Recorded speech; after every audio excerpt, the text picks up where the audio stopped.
And meeting together each week is just a natural outworking of trusting in God, I think. And mainly that we're all individuals, we're also an ecclesia, and we're completely reliant on this type of order and meeting together to preserve our faith and keep us aligned with God and moving forward spiritually and following Jesus' ways. And by doing this each week, we're acknowledging really that God knows us better than we do ourselves. And he knows our psychological, our emotional, our physical needs. And he also knows our weaknesses. I'm just going to read from Deuteronomy 6, verse 1 to 9. You're welcome to follow along, but I will read it out. Starting in verse 1, these are the commands, decrees, and laws the Lord your God directed me to teach you to observe in the land that you are crossing the Jordan to possess, so that you, your children, and their children after them may fear the Lord your God as long as you live by keeping all his decrees and commands that I give you, and so that you may enjoy long life. Hear, Israel, and be careful to obey so that it may go well with you and that you may increase greatly in a land flowing with milk and honey, just as the Lord, the God of your ancestors, promised you. Hear, O Israel, the Lord our God, the Lord is one. Love the Lord your God with all your heart and with all your soul and with all your strength. These commandments that I give you today are to be on your hearts. Impress them on your children. Talk about them when you sit at home and when you're walking along the road, when you lie down and when you get up. Tie them as symbols on your hands and bind them on your foreheads.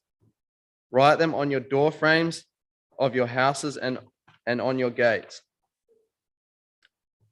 I just thought that was an appropriate preface to our thoughts on John 20 this morning, particularly on verse 29, because these verses in Deuteronomy are all about God knowing us better than we do. He knows our needs, and he's giving us a direction that it may go well with you if you follow these commandments. They're about God being the focus of our trust, and it just ties into our general theme this morning of trust, faith, and belief. John 20, verse 27. Then he said to Thomas, put your finger here, see my hands, reach out your hand and put it in my side. Stop doubting and believe. Thomas said to him, my Lord and my God. Then Jesus told him, because you have seen me, you have believed. Blessed are those who have not seen and yet have believed. So firstly, I chose the title, Stop Doubting and Believe, mainly because it's just too lengthy to include the rest of Jesus' statement to Thomas in verse 29. But really, the thoughts this morning are around those two key themes. Jesus' first statement to stop doubting and believe, and his second, because you've seen me, you've believed. Blessed are those who have not seen and yet have believed. Secondly, I'm 23. I'm young and inexperienced, although aiming a bit less now that I'm going to be a dad soon. But most of you in the room have much more wisdom, experience, and spiritual maturity than me. So this morning is all about us grappling with these scriptures together as a meeting and trying to bring together to bring out the most meaning and value from Jesus's profound words and this short story in scripture, and really trying to allow it to change our hearts before we remember him through the bread and the wine. I just happen to be the one doing the most talking. So in our reading, the disciples come to Jesus. We have seen the Lord, but he said to them, unless I see the nail marks in his hands and put my finger where the nails were and put my hand into his side, I will not believe. And then a week goes by and Jesus reveals himself to Thomas with the encouragement, stop doubting and believe. And then Jesus tells Thomas, you've believed in me because you've seen me.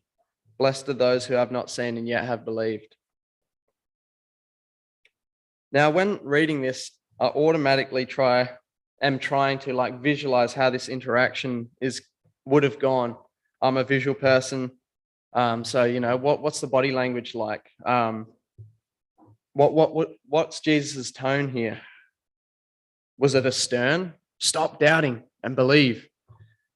Or was it more an encouragement and with direction and meaning like Jesus's approach often was? Stop doubting and believe. Go and sin no more. Take up your bed and walk. Now, I'm not someone that's biased into always friendly fairy tale Jesus that is using soft, encouraging words all the time. It's not too hard to recall the times where there was criticism and rebuke on Jesus's part, perhaps with maybe a more harsher tone. But when I read this particular passage, to stop doubting and believe, I don't really read it as a criticism in the sense that it's like a harsh tone, a harsh critique at Thomas. Obviously, it's clear that what Jesus was wanting from Thomas was for him to stop doubting and believe in him. But maybe I feel like we read sometimes the story of this interaction to make an example out of Thomas or to elevate him as being a better doubter than most, all the while forgetting that we are Thomas. We're also Peter on the water, and we're the other disciples as well. These are people we are like, and we can learn from the calling that Jesus offered them. So this is the way I've read the passage and drew the most meaning out of it. Jesus encourages Thomas to stop doubting and believe him, and then uses in verse 29 an example of why Thomas had decided to believe him. And maybe that's to contrast the faith of many that are going to come after Thomas and don't get to experience seeing Jesus and what he thinks of that. He calls them blessed.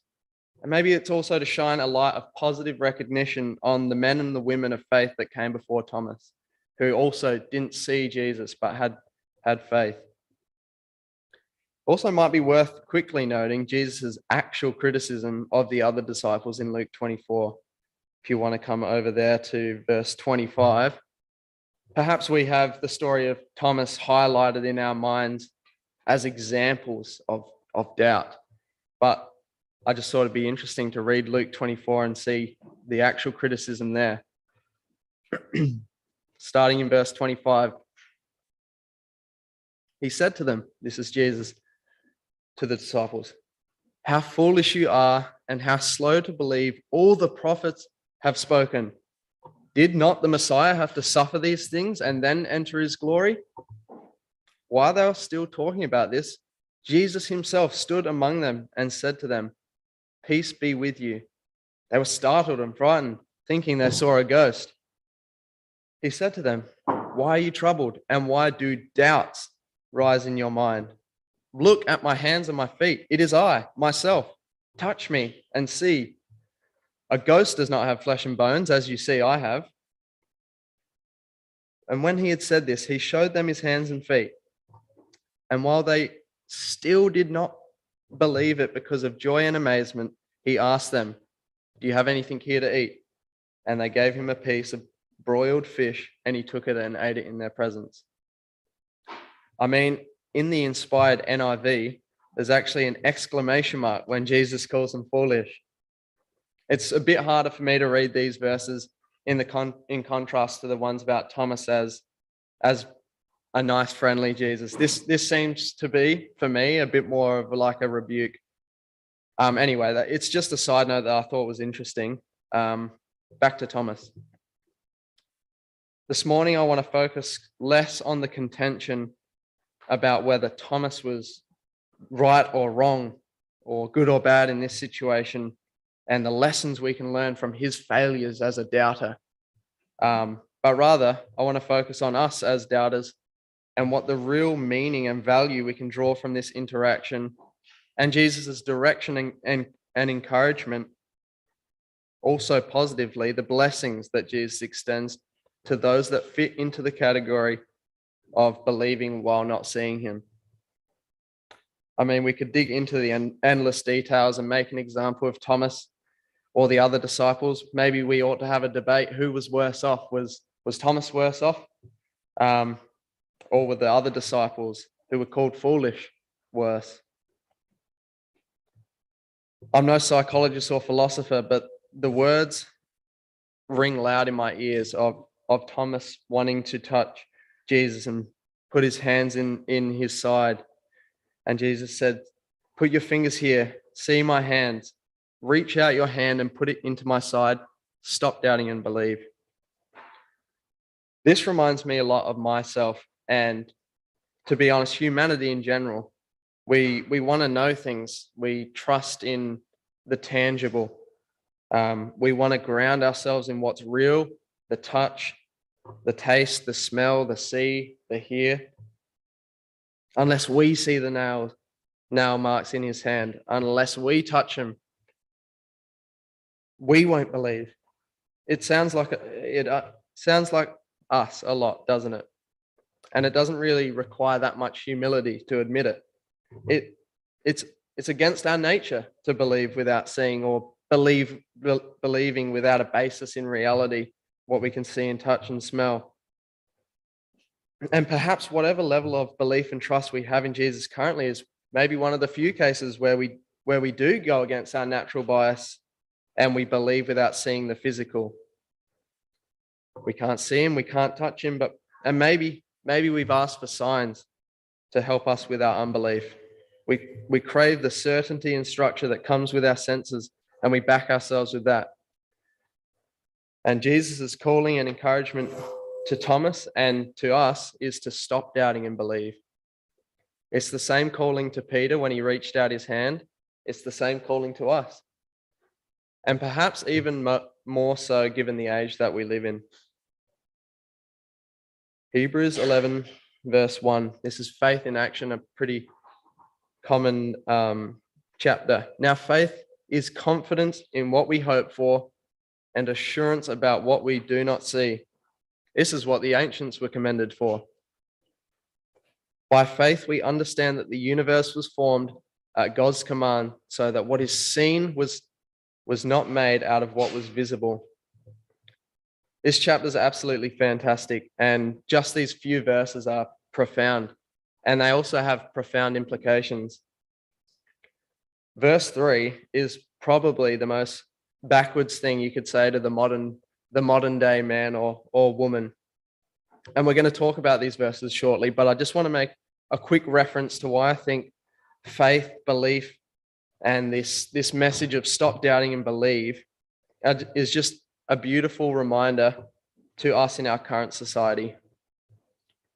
I'm just going to read a quote from the 2016 Consensus on Religion, the media release titled 2016 Census Data Reveals, quote, "No religion is rising fast." Bear in mind that this is 6 years ago as well. They do a census every 5 years. So there was one done last year, but it's still getting processed and everything. So in 1966, Christianity was the main religion, which made up 88% of the country. By 1991, this figure had fallen to 74%. And further to this, the 2016, 5 years ago, the figure's 52%. So in 2016, those that had no religion, that didn't follow anything, we're at 30%. And I would say that this is going to be higher for the 2021 census. So as far as the last one goes, one in 3 people have no religion in Australia. And I would say that that's maybe represented across Western countries as well to a certain degree. We are seemingly losing God in Australia. We are losing God across the nations. We've traded him in for man-made constructs and traded him into our own lusts. The lust of the eyes, the lust of the flesh, and the pride of life. We've decided as a society to divert our faith and trust from the eternal to the temporary, the supernatural to the natural. Now, faith is confidence in what we hope for and assurance about what we don't see. And this is what the ancients were commended for. Surely that statement in itself is getting less and less popular in the society that we live in. However, as the world gets darker and spirituality is dimmed across the population, the light of God and Jesus is seen more clearly. As there is more and more proposed wisdom and trust in man, the wisdom of Jesus is louder for us. And we can take comfort in his words this morning. We can continue in the way of faith and confidence in what we're hoping for and the assurance about what we don't see. Stop doubting and believe.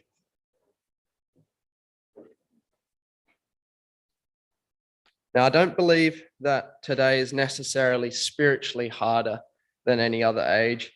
Each cycle we go through as humanity has its challenges, whether they're spiritual, physical, or emotional challenges.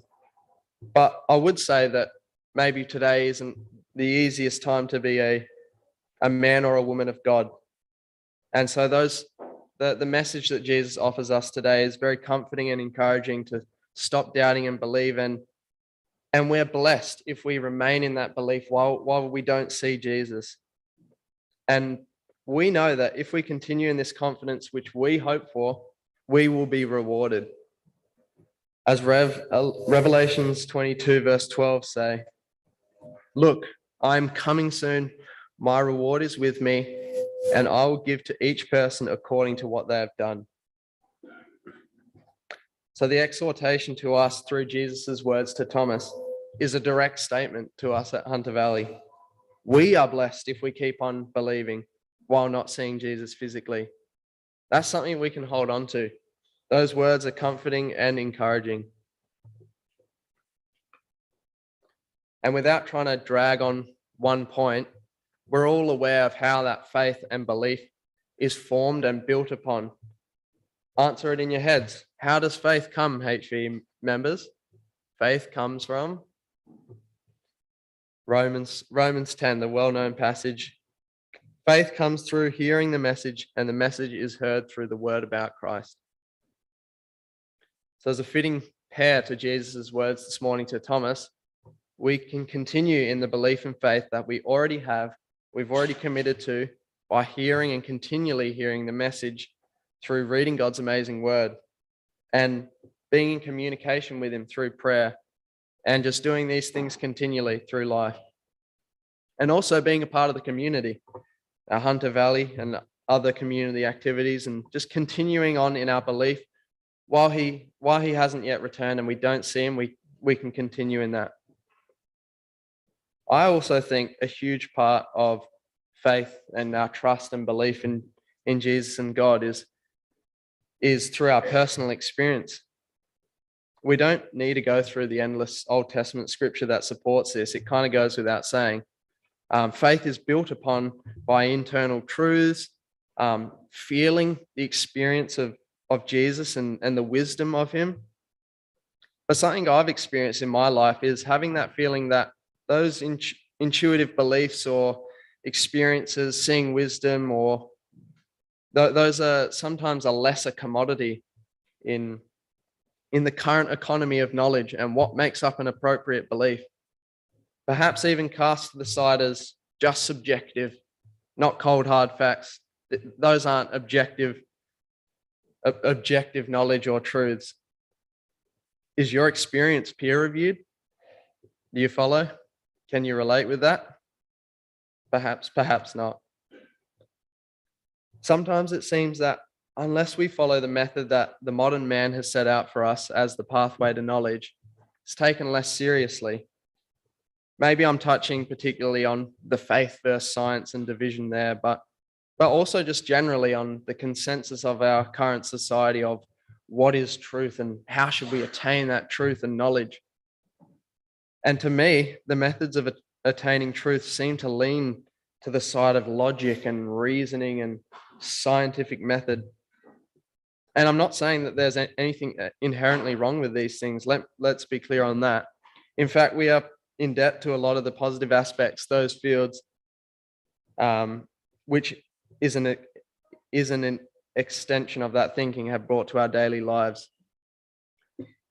I just wanted to touch on it with that being something that is pushed, especially in today's era, and also the real problems that come with when applying that to the Bible, applying that type of thinking to a spiritual book, a book of wisdom.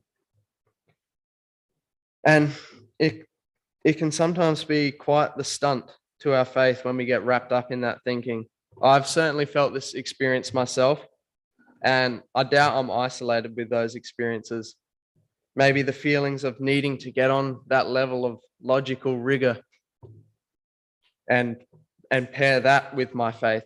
Maybe needing to explain my faith in a way that's valid according to a set of people's definition on what real knowledge is, what real truth is, or needing to be able to articulate my faith with grounding and evidence that's up to date with modern findings.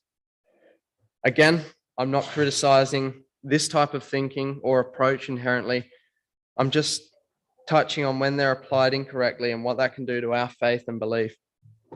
We all know that when applied in the right way, they yield positive results, like the Berean ecclesia. Anyhow, I've done my homework and due diligence on those matters. Here's some peer-reviewed, objective, scientific literature that I've been working on.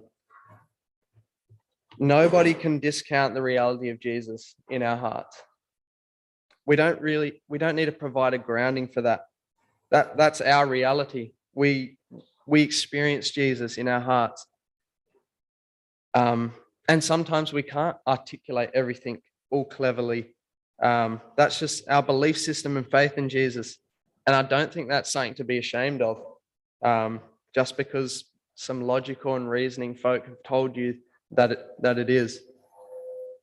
And our faith is actually built stronger because of those things. When we experience Jesus, when we feel the spirit of him in our community, when we see the wisdom of the Bible, and when we have those aha internal truths, we might not see Jesus physically, and that's partly the challenge of our walk in faith. But we certainly see him spiritually, don't we? We see him in each other, in ourselves, in music, etc. And that's the spirit of Jesus living around us and through us. And 3, I think the best case scenario is pairing these experiences and feelings and wisdom with a strong understanding of God's way and his word and his word, as Hebrews has pointed out. Hebrews. I actually think that's the most important out of these 3. We know what happens if we don't ground those experiences and beliefs in what's right and what's God's standard on this.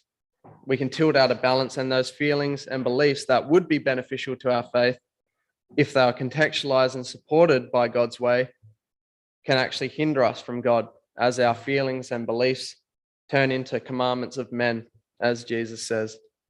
So we have to pair these valuable feelings of experience and seeing Jesus' spirit with a knowledge of God and his character and words in the Bible, balancing that spirit and truth, as Jesus said.